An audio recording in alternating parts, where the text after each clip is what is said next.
Boa tarde, cidadão, de volta na Band de Natal, chegando em todo o Rio Grande do Norte. Agora vamos conversar com Aderson Nascimento. Seja bem-vindo ao nosso Boa Tarde, cidadão. Eu agradeço muito obrigado, Robson, pelo convite. Muito bem, o Aderson, ele é professor do Departamento de Geofísica da UFRN e também coordenador do Laboratório de Sismologia, o LabSIS. Qual a função desse laboratório? Olha, Robson, a função do nosso laboratório é uma das funções que é talvez que é mais impacto à população, é prestar informações técnicas sobre a sismicidade, os terremotos que estão acontecendo em todo o Nordeste.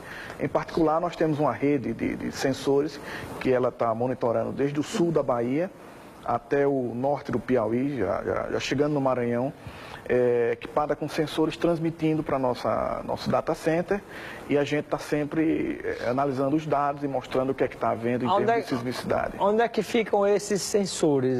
Embaixo da terra? É muito fundo? Como é que é isso? Não, a forma que você instala depende muito das condições locais em campo, né? Mas, em geral, o que a gente procura é uma base rochosa. Às vezes a gente precisa até cavar para colocar o sensor. E quando isso não é possível, a gente constrói uma base com cimento e concreto. Então, o sensor fica colocado nessa base.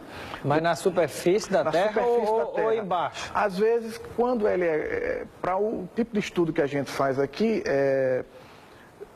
1 ou 2 metros de profundidade já é suficiente. Embora a gente tenha equipamentos que fazem parte em convênio com outras instituições, a gente tem uma estação em Riachuelo, aqui perto no caminho para João Câmara, praticamente, que ela faz parte da rede de monitoramento mundial. Então, essa estação é uma estação de referência mundial e ela é cravada na rocha a 160 metros de profundidade. 160 metros?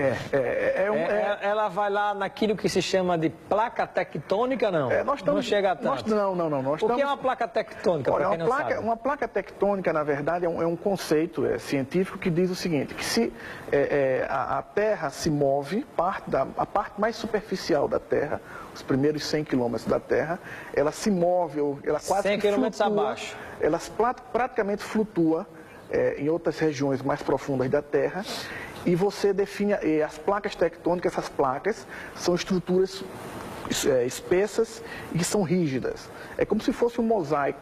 A Terra fosse composta por um mosaico cerâmico, que esse mosaico cerâmico está em constante movimento em relação às outras. E nessas regiões que existem os constantes movimentos, você tem os grandes terremotos que a gente escuta falar no Japão, Califórnia, que gera Himalaia, tsunami, né? Que geralmente a maioria deles são associados a tsunami. Quando um mosaico desse, uma placa tectônica dessa, digamos, imagina um quebra-cabeça, né? Como um mosaico desse se mexe, ele, por exemplo, estando embaixo da terra, ele pode provocar uma grande onda no mar, que é o que se chama de tsunami. Isso. O que acontece no processo de tsunami é que você tem o fundo do mar, ele é todo plano, e quando você provoca um terremoto que tem esse tipo de movimentação, uma parte é rebaixada em relação à outra, pode ser essa parte ou pode ser essa, o que é que acontece?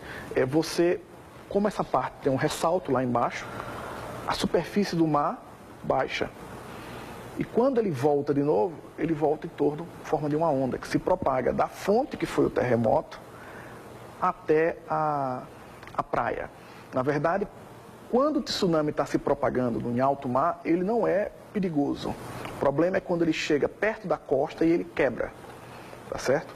E aí acontecem os grandes desastres, né? Porque quando ele chega perto da costa, ele começa a interagir com o fundo do mar na praia, e isso provoca as famosas ondas gigantes que a gente observa. Há algum risco disso acontecer no Rio Grande do Norte?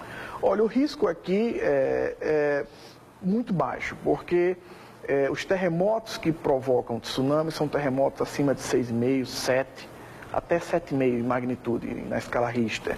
Dentro do mar? Dentro do mar. E a região onde a gente tem, que é um encontro de placas mais próxima, é na o arquipélago de São Pedro e São Paulo, que inclusive é território nacional e a gente tem uma estação sismográfica lá monitorando. Esse arquipélago é onde?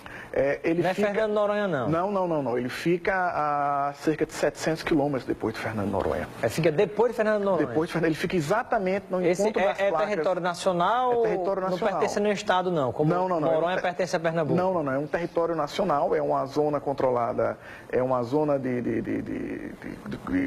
comércio, de Ela é muito exploração. Distante, então. É muito distante, mas garante ao Brasil soberania na parte de exploração de recursos naturais, pesca também, por exemplo, e a gente tem um projeto com a Marinha do Brasil exatamente para monitorar e fazer pesquisas naquela área. É um projeto bem interessante. Que coisa interessante.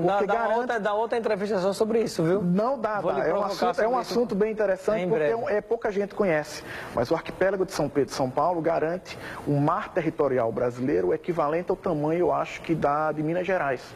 Nossa, que informação. Então, o que o conceito está atrelado ao conceito que a Marinha usa muito, o conceito da Amazônia Azul. E o laboratório sismológico tem muito orgulho de participar desse esforço de soberania do nosso país. Prometo que a gente vai fazer um programa sobre isso. Agora, voltando ao nosso caso, por exemplo, Rio Grande do Norte. E como é que se espalha esses sensores para medir terremoto? É aleatoriamente ou de acordo com o lugar? Que, por exemplo, por que aqui João Câmara treme mais do que Natal e outros lugares? Vamos por assim, quando você vai fazer um estudo sismológico de uma região, você tem duas escalas, até três talvez. Uma escala é uma escala nacional, você faz um estudo regional. E quando você vai querendo saber mais detalhe da atividade sísmica, você tem que colocar mais sensores em certas regiões para fazer um estudo mais detalhado. Esse é que é o princípio fundamental. Então, se você olha para as redes de sismômetros, vocês têm as redes que são digamos assim, de cobertura mundial, e elas monitoram explosões nucleares, monitoram a atividade sísmica mundial. Existem outras redes que são para estudos regionais, um país quer monitorar a sua atividade sísmica, como a gente tem no Brasil, que é uma rede sismográfica brasileira, que a UFRN faz parte também. E tem uma rede regional, que a gente estuda só o Nordeste. E se você quiser detalhar mais, você tem uma rede, digamos assim, que estuda os sismos locais. E a gente sabe que várias regiões do Nordeste do Brasil, e João Câmara é uma delas, elas têm uma falha tectônica. Então o que a gente tem ali nada mais é do que uma falha que de vez em quando ela é ativa. Essa falha ela tem umas características próprias, porque a gente está no interior de uma placa tectônica. Então a gente não esperaria terremotos no interior. Mas assim, a gente sabe que o interior das placas tectônicas ele está com muita tensão acumulada. E de vez em quando essas tensões são liberadas e são os terremotos que a gente observa. Pronto, o tempo está quase chegando ao fim, mas rapidamente, nesse caso de João Câmara, pode provocar um terremoto até de um grau maior, por exemplo, mas ele não é um tipo de terremoto que geraria tsunami.